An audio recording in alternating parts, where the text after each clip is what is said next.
नमस्कार। आज हम बात करेंगे निबद्ध और अनिबद्ध गान के बारे में। देखिए, निबद्ध गान और अनिबद्ध गान, गान के दो प्रकार हैं, यानी कि गायन के या गीत के। जो रचनाएं ताल में निबद्ध करके गाई जाती हैं वो निबद्ध गान के अंतर्गत आती हैं, और जो रचनाएं ताल रहित लेकिन स्वरबद्ध होती हैं वो रचनाएं कहलाती हैं अनिबद्ध गान। प्राचीन समय में भी निबद्ध और अनिबद्ध गान होते थे, और आज के समय में भी है, लेकिन उनके नाम और स्वरूप में अंतर हो गया है।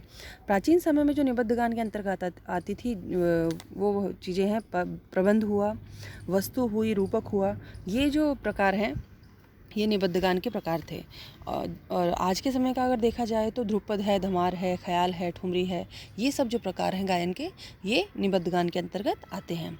इसी प्रकार प्राचीन समय में अनिबद्ध गान के अंतर्गत जो प्रकार थे वो थे रागालाप, रूपकालाप, आलप्ति, स्वस्थान नियम, इनके भी फिर डिवाइडेशंस थे। तो ये सारी चीज़ें जो हैं वो प्राचीन समय के अनिबद्ध गान के प्रकार हैं। और आज के समय में जो आलाप बिना ताल के किया जाता है, ताल रहित जो आलाप किए जाते हैं वो आते हैं अनिबद्ध गान के अंतर्गत। देखिए, ये इस सारणी से आपको ठीक से पता चल जाएगा कि निबद्ध और अनिबद्ध गान में कौन कौन सी चीज़ें आती। प्राचीन समय में प्रबंध वस्तु रूपक था, तो आधुनिक समय में ध्रुपद, धमार, ख्याल, ठुमरी, टप्पा ये सब हो गया है। और अनिबद्ध गान में प्राचीन समय में रागालाप, रूपकालाप, आलप्ति गान, मतलब ये सब आलाप के ही प्रकार हैं। और आधुनिक समय में जो आकार हैं, आलाप के प्रकार हैं, आकार हुआ, नोम तोम हुआ, बोल आलाप हुआ। तो ये सारी जो चीज़ें हैं ये अनिबद्ध गान में आती हैं। बोल आलाप ताल के साथ भी होते हैं और बिना ताल के साथ भी होते हैं, दोनों तरह से होते हैं। अब प्राचीन समय के जो अनिबद्ध गान के प्रकार थे उनके बारे में बात कर लेते हैं। जो रागालाप है वो राग के स्वरों के विस्तार जो किया जाता था, वो राग के 10 लक्षण जो बताए गए हैं, जिसका वीडियो मैंने पहले अपलोड किया हुआ है, आप देख सकते हैं। तो वो जो 10 लक्षण जो हैं उनके अंतर्गत उसका विस्तार किया जाता था उन स्वरों का, और गायक को उसका पूर्ण परिचय होना भी आवश्यक था। रूप का लाभ जो प्रक्रिया है वो आलाप की दूसरे तरह की प्रक्रिया है आलाप करने की, जिसमें सभी लक्षणों का पालन तो होता था, किंतु प्रबंध के धातुओं के समान रूप का लाभ के खंड करने पड़ते थे, जो रागालाप में नहीं होते थे। मतलब कि रागालाप में खंड नहीं किए जाते और रूप का लाप में खंड किए जाते थे राग के आलाप के लिए। कि रागालाप में गायक को आलाप के पूर्व उस राग की व्याख्या करनी पड़ती थी, और रूप का आलाप में ऐसा करने की कोई आवश्यकता नहीं पड़ती थी, क्योंकि वह स्वयं शब्द और ताल रहित प्रबंध के समान स्पष्ट मालूम पड़ता था। तीसरे, रूप का लाप रागालाप की अपेक्षा अधिक विस्तृत भी होता था, और इस प्रकार रागालाप और रूप का लाप की दूसरी सीढ़ी था।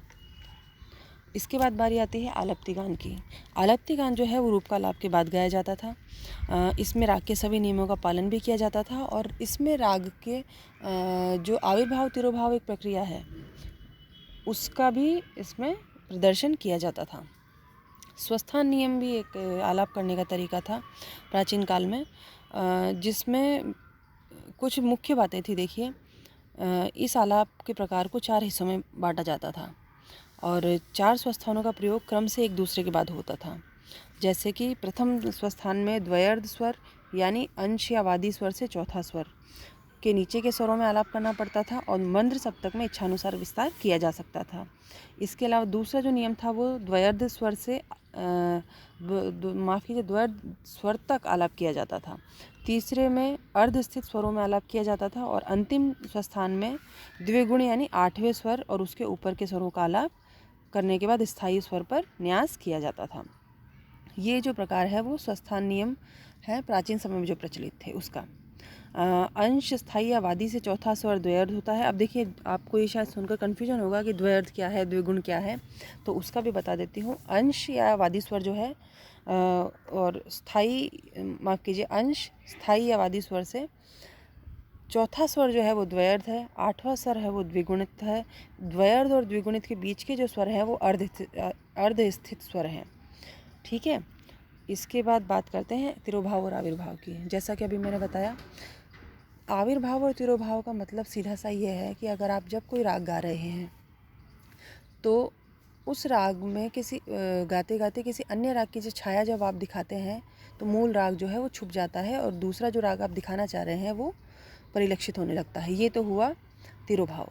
और पुनः उस दूसरे राग को छुपाकर और मूल राग को जब आप परिलक्षित करते हैं या स्थापित करते हैं तो वो कहलाता है आविर्भाव, यानी कि मूल राग को छुपाना और फिर वापस उसे दिखाना। ये जो प्रक्रिया है वो राग में रंजकता बढ़ाने के लिए की जाती है और कलाकार का जो उसमें कौशल है वो भी इसमें नज़र आता है। तो आज के लिए इतना ही। धन्यवाद।